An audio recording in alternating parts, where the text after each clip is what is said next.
don't want to tighten this up too much and break those lugs off. Just want to hold it in place there while I take the back off again. And the back is just barely on. And we got a new battery here. I'm not going to handle it with the metal tweezers,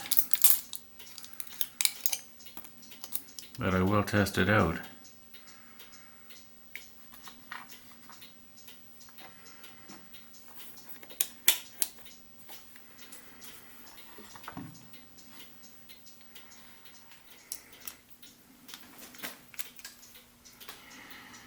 Now hopefully it's going to say 3 volts or better.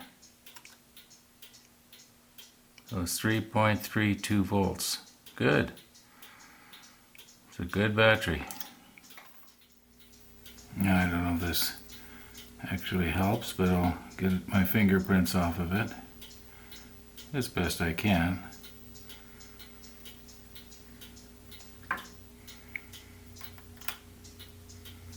And this should just slip in there. Okay.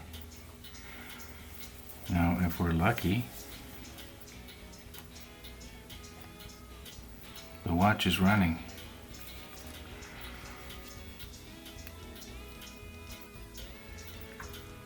Now you may recall I said that I had difficulty slipping the back on before.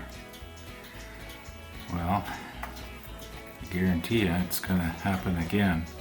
But I've got an idea.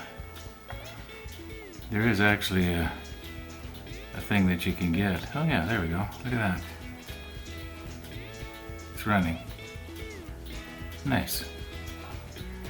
There is a press that you can get, and especially made for pressing the the backs on these watches. But it's about 20 bucks. And just for this one watch, you know, I don't want to waste the 20 bucks.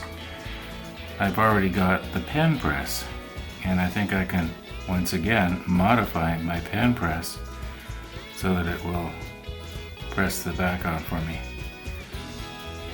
But I think that's probably going to be tomorrow.